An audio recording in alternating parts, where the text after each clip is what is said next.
Hello everyone, it's Matt here and welcome to the vlog for the Thirsk Brick Show. Travel up to Thirsk was actually on Friday, so I'd been booked on an 8:30 train from New Street, so I actually passed a work colleague going into work on the Friday. And then I went up to York as the first point of call. York was a bit of a layover stop, so I had some time allotted to visit the NRM and look in their archive section, which is called Search Engine.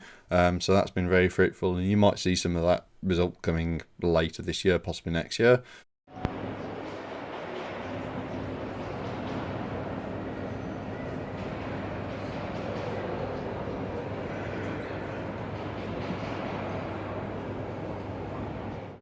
And then after that, I actually went back to York Station to wait for one of the other people from LNUR, which is Jamie. So he was also coming to Thirsk. So trains to Thirsk were having a bit of an issue, I think because somewhere there'd been a points failure or something, and the weather wasn't that good as well. So my train, or my scheduled train, was going to be about an hour late, and his was late as well. So I actually caught his, and the conductor actually allowed me to use my ticket for his service, so that was quite good. So we got to Thirsk, dropped stuff off at the guest house, went to Tesco to do a bit of shopping, came back around 4 o'clock-ish when the town hall opened. We actually went over and dropped our stuff off and actually helped start setting up and getting the layout ready for the Saturday for the show. So after that, we socialised a bit for the Saturday. We got up, had a good breakfast, went to the town hall, did any final preparations. I actually had something to pick up from a Facebook Marketplace, which was a set of Baco, I believe it is, which was a sort of like construction toy from the 60s, I believe. But I was able to pick that up. And Saturday itself for an event was very well attended. It seemed to be a bit of a slow going at the start. It did have a slight break around lunchtime, like early lunch, so maybe from about, I said 11:30 to about 12:30 to 1. But it was quite busy throughout the day, and then it started petering out at about 3 to 3:30. And actually from about 3:40 we were actually able to start packing up, or certainly take certain bits off out to prepare to pack.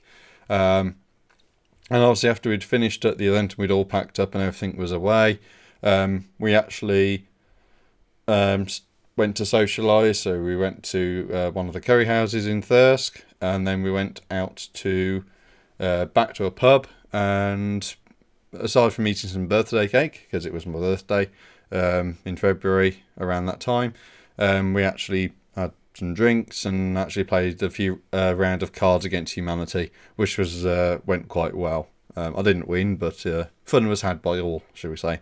So moving on to Sunday. Sunday travel home was a concern because we'd had quite a lot of rain, and it was quite poor in terms of weather. Had been quite poor in terms of weather conditions. And at this point, I must extend my gratitude to Four Ways Guest House of Thirsk for the lift to the station. Taxi services around there aren't very widespread on a Sunday, particularly after an events, and it's a Sunday, so there's not much of my guests normally. So thanks to them to the lift to Thirsk station. Train to York was okay. There weren't any delays to it. It was reasonably quiet as well. I'll say quiet. It was quiet-ish. It did seem to get a lot busier once the train arrived, and you realise actually how many people actually come to actually go to York.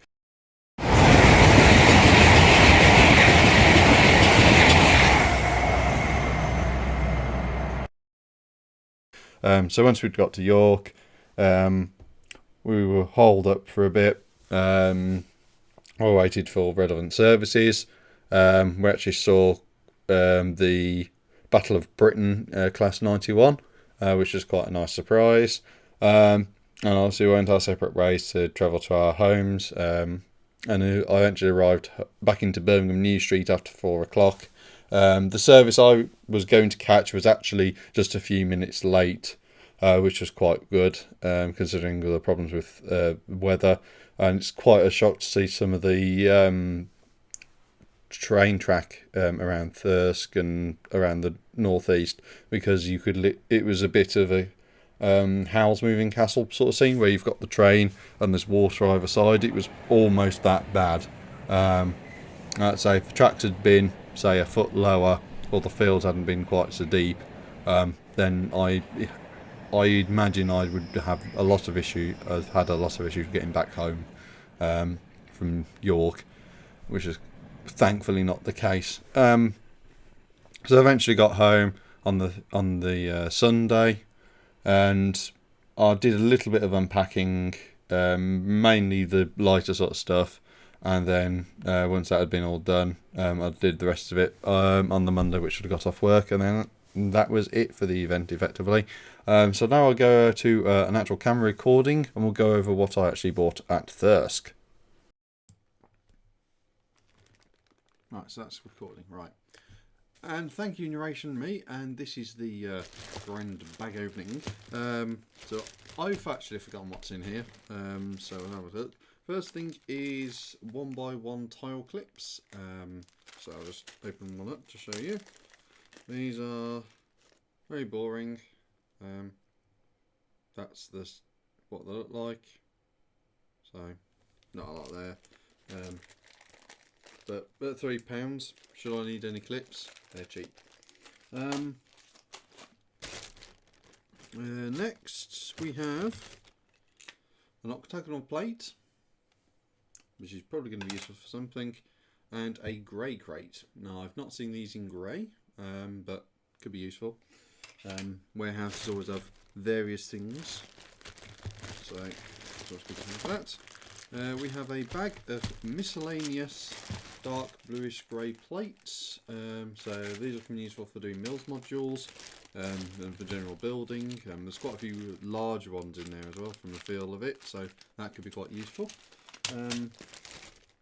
We've got a bag of dark bluish grey bricks. Now the reason I bought this was to do the walling for the warehouse, which primarily used 2x4 bricks, so there's a few of those in here, probably because I'm converting everything to mills anyway. These might actually be useful for other things as well. We have some green 6x8 plates, 3 of them. Always useful to have more plates in. We have some yellow headlight bricks. So these I've bought because I might need filler headlight bricks at some point. Headlight bricks are quite a good way of snotting devices, and the thing is as well is that the headlight bricks are a bit weird because, well, I'll take one out, because although they are a stud in length, so if I hold this one up that way, although they are a stud in length across the bottom, across the top, it's actually equivalent to 2 plates, or a plate and a tile, depending on what you do. So obviously, if you have it that way, the height between the bottom and the top, the non-lip side, is 2 plates. So it's always useful to have some of those in stock. The only trouble is, of course, you've got to cope with the stud on the one side, so you've got to deal with that. There's only, I think, oh, there we go, another bag, almost finished, yeah, so got an empty bag now. We're off to the side, so we have a few other bits and pieces. The biggest one is a bag of light bluish grey plates. So again, there's some 6x, what was it, 14s in there? 1, 2, 3, 4. Yeah, 14, so at least one of the 16, and there's quite a few in there, so that'll be quite useful for mills building as well. And the rest that's in here are all little bits and pieces, and mostly figures, I hasten to add. So for some reason I have an insect with a gun. I'm not sure why. I don't really use insects, but I probably thought I would have had a use for it. We have a reasonably generic person, so I'll take that. So her out the packaging, because the packaging doesn't help. There we go. We have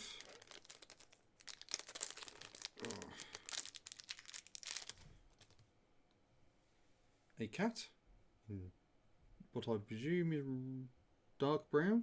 No print on it though. We have a